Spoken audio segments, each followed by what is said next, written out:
예, 안녕하십니까. 신기수입니다. 자, 지난 금요일 날도 미국 시장은 큰 폭의 상승을 했습니다. 3대 시장이 전체적으로 2% 이상씩 다 올라줬고요. 예, 오르는 이제 금간에는 계속해가지고 연준의 피벗에 대한 기대감들, 12월 달에는 11월 달보다 금리 인상 폭이 축소가 될 거다. 이제는 11월 달로 자이언트 스텝이 마무리될 거다. 뭐 이런 기대감들이 있다고 봐야 되겠죠. 일단 PCE 발표가 됐죠. 이제 PCE도 CPI와 더불어서 중요한 이제 인플레이션 지표이기 때문에 연준에서 또 쳐다보고 있는 지표이기도 하고요.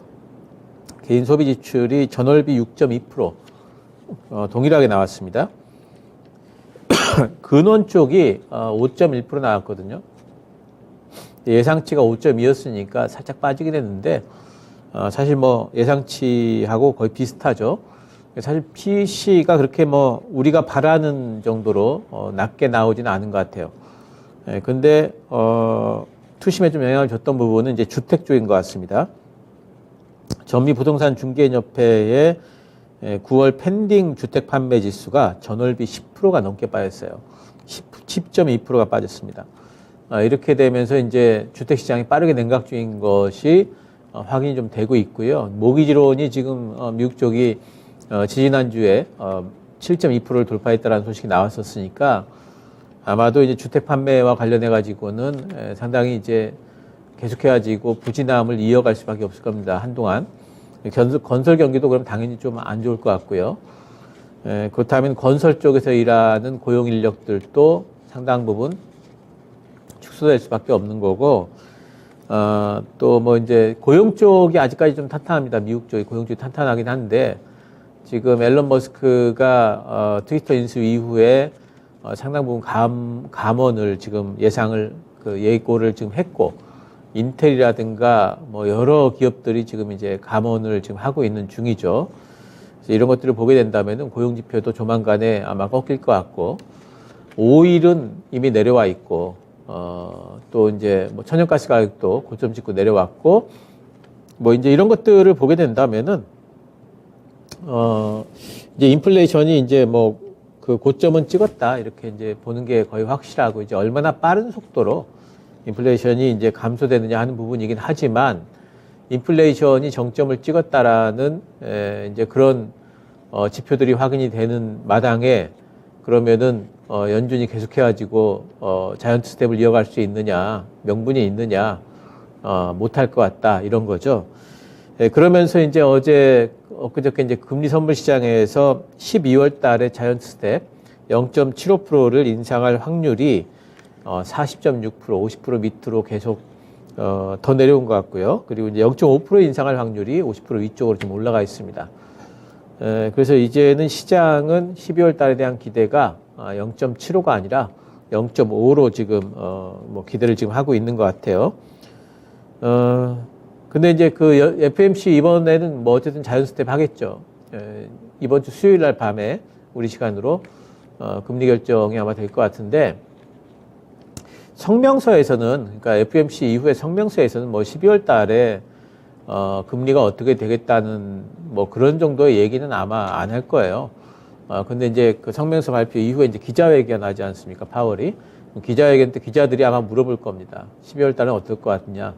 그때 이제 거기에 대한 12월 달에 대한 어떤 힌트 같은 것들이 나올지, 또는 뭐 이제 인플레이션 보면서 조금 이제 뭐 완화될 기조가 있다든지, 지난번에 워낙 매파적인 발언을 해놨기 때문에 그것보다 조금만 더 완화적인 발언을 해도 시장은 아마 이제 환호를 보낼 겁니다. 그러면서 이제 상승이 좀 나올 것 같고요. 파월의 이제 금리 인상 속도 조절 메시지가 있다면, 지금 S&P 500 잠깐 차트 볼까요? 현재 3,900선인데, 요번에는 4,050선 정도까지, 그건 뭐냐면 여기 200일선이 지금 내려오고 있죠. 200일선 정도까지는 올라가지 않을까 예상을 해볼 수가 있는데, 단지 지금 현재 상황에서 보게 되면은, 지금 이렇게 계속해가지고 제가 시장 바닥 나왔다라고, 이야기한 이후로 10%가 지금 올라왔어요. S&P 500만. 그러니까 이 정도로 지금 단기 2주 동안에 이렇게 정도 올라왔으면은 쉬어갈 만한 때가 됐고, 뭐 기술적으로 지금 100일선 다 있고, 그리고 이런 데들이 이제 중요한 매물대거든요. 여기 이런 데들이 매물대에 딱 닿아 있습니다. 그래서 여기서 바로 직진해가지고 목표가까지 4,100까지 쭉 올라가는 거, 그럴 가능성이 크지 않다고 보고요. 그렇게 되는 거 오히려 시장이 또 좋지도 않아요. 그러면 또 엄청나게 또 세게 두들겨 맞습니다. 갑자기 올라가면은 이 부분에서 좀 쉬었다 가는 게 시장이 조금 더 갈 수 있는 힘을 좀 비축하는 과정이 아마 될 텐데, 이 부분에서는 뭐 이번 주에 어쨌든 FOMC가 있기 때문에 좀 이제 속도 조절이 좀 나오지 않을까, 숨고르기가 좀 나오지 않을까 충분히 예상을 해볼 수가 있죠. 지금부터는 이제 S&P 500도 좀 쉬어갈 만한 때가 됐다 이렇게 봐야 되겠고요. 추격 매수는 절대 하지 마시고요. 우리 시장 같은 경우에 우리 시장도 이제 중요한 하나의 이제 고비는 넘겼습니다. 뭐냐면은 여기에 나왔던 이 갭을 지금 메꿨지 않습니까? 갭을 메꿨기 때문에 이 갭에 있던 이 매물대를 돌파를 했다고 봐야 돼요. 그래서 뭐 옆으로 좀 횡보하는 정도가 아마 오늘 될 것 같습니다. 좀 뭐 떠서 시작한다면 음봉 정도 나올 것 같고요. 뭐 약간의 뭐 양봉이나 단봉 이 정도로 FOMC 때까지는 옆으로 횡보하면서 아마 이제 시장이 좀 진행이 될 것 같아요. 절대 종목들 따라잡기는 하지 마시고요. 오히려 눌린 구간. 지난 금요일 날 뭐 2차전지 빼고는 다들 종목들이 눌렸죠. 오히려 이제 그런 조정이 들어올 때 종목들을 잡아주는 그런 정도의 제가 강조분 말씀드리죠. 강한 종목을 조정 구간에 진입해서 그것도 분할로 매수를 해서 팔 때도 분할로 팔자. 이게 이제 제가 말씀드린 강조분입니다. 그렇게 하시면 주식에 실패가 많이 없어요. 그러니까 지금처럼 이렇게 올라갈 때 특히나 더 그런 부분들을 생각을 좀 하시면 좋겠고요. 자, 여러 가지 시장 관련 뉴스들이 또 나와 있는데요. EU에서 2035년부터 전기차만 이제는 판매를 합니다. 내연기관차 판매 금지 방안이 확정이 됐고요. 전기차 성장 속도가 아마 빨라질 것 같아요. 아직 법안까지 가진 않았지만 법안에서 전체적으로 승인하기로 합의를 했기 때문에 법안 통과는 거의 확실하다 이렇게 이제 봐야 될 것 같습니다. 전기차 쪽의 성장 속도가 빨라진다면은 배터리 관련주들은 지속적으로 계속해서 모멘텀을 얻을 수 있겠죠. LG전자가 전장사업부 2분기 연속 흑자 달성 소식이 나와 있습니다. 이건 뭐 좋은 소식이네요. LG전자가 그동안에 이제 가전 쪽에 있었기 때문에 시클리컬이었죠. 경기를 굉장히 많이 타고 뭐 좋을 때는 또 호황이다가 안 좋을 때는 또 엄청나게 빠지고 이랬는데, 이제 전장 쪽에서 성장 분야가 생기게 된다는 것은 그만큼 이제 주가가 방어도 되면서 멀티플도 또 올라갈 수 있는 요인이 되기 때문에 괜찮은 소식 같습니다. 폴란드 원전이 미국으로 낙점이 됐죠. 이거 원전주들한테 단기적으로 좀 악재일 것 같아요. 근데 이제 뭐 한국하고 이제 2단계 쪽, 지금 1단계는 그쪽으로 갔는데 2단계는 한국하고 하기 위한 협력이양서 체결은 하겠다라고 지금 계속해서 유효한 부분이 있습니다. 근데 단기적으로는 어쨌든 원전주에 그렇게 좋은 얘기는 아닌 것 같아요. 또 이제 러시아가 우크라이나가 흑해함대 공격하는 바람에 우리는 이제 곡물 수출 협상에 참여 중단하겠다. 이게 11월 초에 곡물 수출길이 이제 그럼 막히게 됩니다. 그러면 이 곡물가가 또 올라가게 될 것 같은데, 곡물가 올라가게 되면 뭐 사료주라든가 비료주 이런 것들 좀 올라가겠죠. 근데 또 우크라이나 재건 관련주들은 반대로 아마 빠지게 될 겁니다. 그래서 이런 부분들은 제가 늘 말씀드렸습니다만은 이런 불확실성을 안고 있는 테마주들은 늘 단기 트레이딩이다. 말씀드렸죠. 요번에 이제 뭐 월화수 저는 이제 금리 발표 이후에 12월 달은 0.7로 못할 걸로 봐요. 그래서 발표 이후에 재차 반등 나온다 보고 있고요.